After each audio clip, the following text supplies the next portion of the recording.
Pour cette recette, vous aurez besoin de 175 g d'amandes avec la peau de préférence que vous allez torréfier à la poêle à feu moyen pendant 3-4 minutes et en mélangeant régulièrement.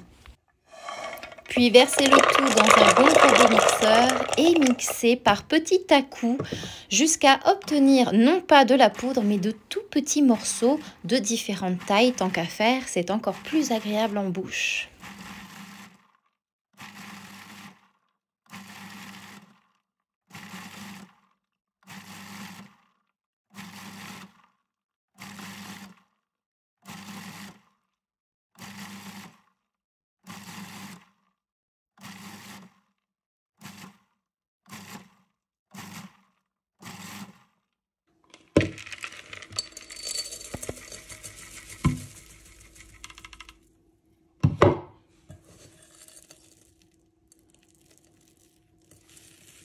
Ajoutez un quart d'une cuillère à café de cannelle en poudre. Vous pouvez remplacer la cannelle par exemple par du sucre vanillé. Ajoutez le zeste d'un gros citron et sachez que vous pouvez même ajouter le zeste d'une orange selon vos goûts ou vos envies. Mélangez rapidement le tout et mettez cette préparation de côté pour le moment. Passons maintenant à l'étape suivante en fouettant un blanc d'œuf jusqu'à ce que ça mousse bien. Alors je précise que l'œuf que j'ai utilisé était du gros calibre.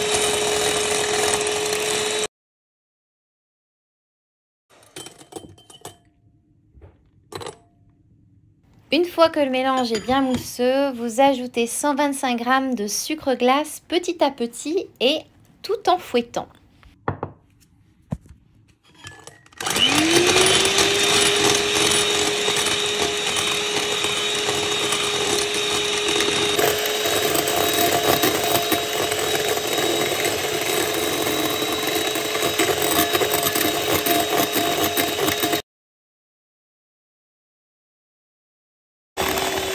Vous obtenez une belle brillance, c'est parfait, on s'arrête là et nous allons préparer notre nougat italien.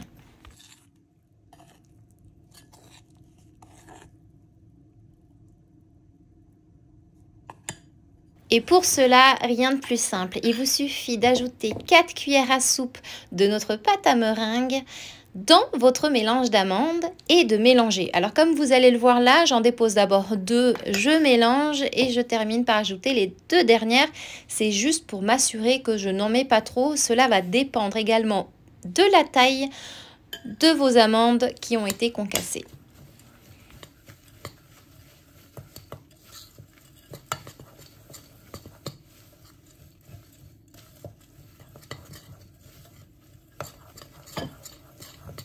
Cette recette, elle est facile, c'est une recette rapide et pour ceux qui ne connaissent pas ce nougat italien, je vous invite sincèrement à le faire parce que c'est juste à tomber par terre. C'est une recette qui nous vient des Abruzzes, en Italie donc, et qui s'appelle les toroncini, qui veut simplement dire bébé nougat.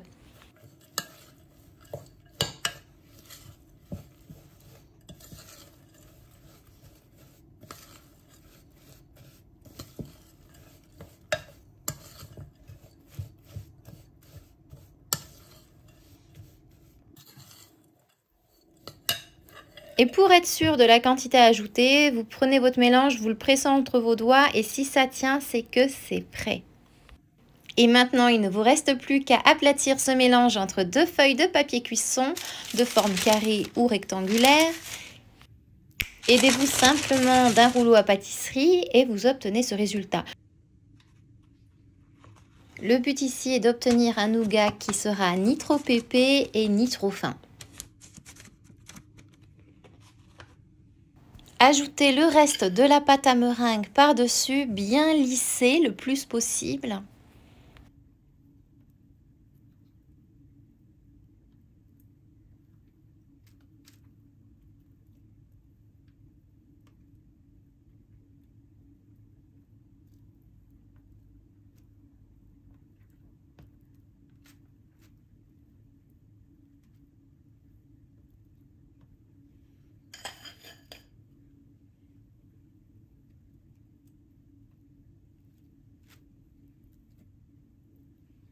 Puis coupez le tout en rectangle de la taille que vous souhaitez.